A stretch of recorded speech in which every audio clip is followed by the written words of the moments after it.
আপনি কি জানেন হাজার হাজার প্রবাসী ভাই যারা বছরের পর বছর কষ্ট করে টাকা পাঠান দেশে, তাদের অনেকেই ১০-১৫ বছর পরও ফিরে এসে আবার শূন্য হাতে জীবন শুরু করেন? কেন এমন হয়? এত টাকা উপার্জনের পরও কেন শেষ পর্যন্ত অনেকের জীবন ভেঙে পড়ে?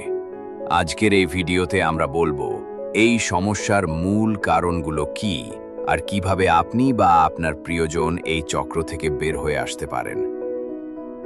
নিয়মিত উপার্জনের সুযোগের অভাব এবং নিজেদের জীবনযাত্রার পরিবর্তনের কারণে প্রতি বছর বাংলাদেশ থেকে ২৫০,০০০-এরও বেশি মানুষ মধ্যপ্রাচ্য, মালয়েশিয়া, ইউরোপ ইত্যাদি বিদেশি দেশগুলোতে যায়। তবে এই যাত্রাপথে তারা এজেন্সি এবং ব্রোকারদের মাধ্যমে অসংখ্য অবর্ণনীয় কষ্টের সম্মুখীন হয়।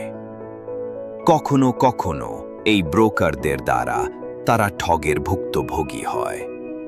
অধিকাংশ অভিবাসী বিভিন্ন উপায়ে ঋণ নেয়, যেমন জমি বন্ধক রাখা, ক্রেডিট কার্ড ঋণ, ব্যাংক ঋণ, অন্যদের কাছ থেকে ধার নেওয়া ইত্যাদি।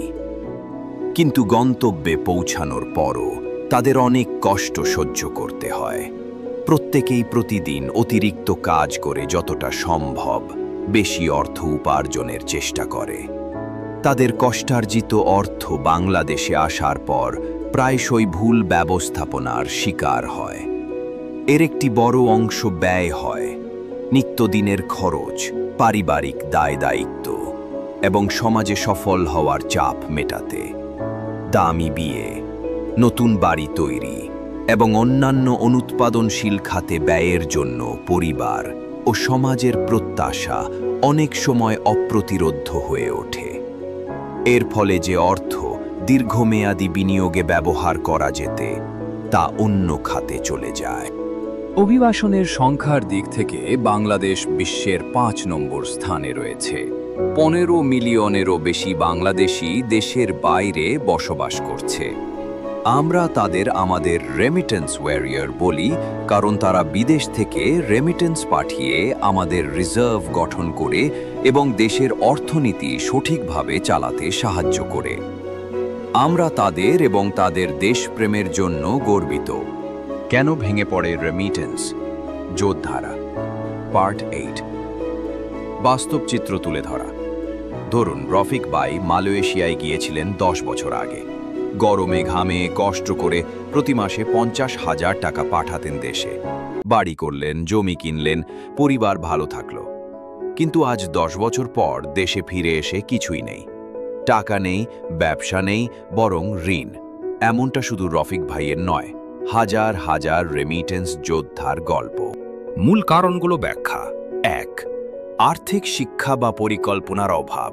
প্রবাসে যাওয়ার সময় আমাদের কেউ শেখায় না কিভাবে টাকা বাঁচাতে হয়, বিনিয়োগ করতে হয়। শুধু রোজগার রোজগার আর খরচ। ২. সামাজিক চাপ ও প্রেস্টিজ দেখানো। দেশে আসলে সবাই দেখে আপনি কত টাকা খরচ করলেন, কি গাড়ি আনলেন, অন্যকে কোন ধরনের উপহার দিচ্ছেন। এই শো অফ করতে অনেক টাকা নষ্ট হয়। ৩. ভুল বিনিয়োগ ও প্রতারণা।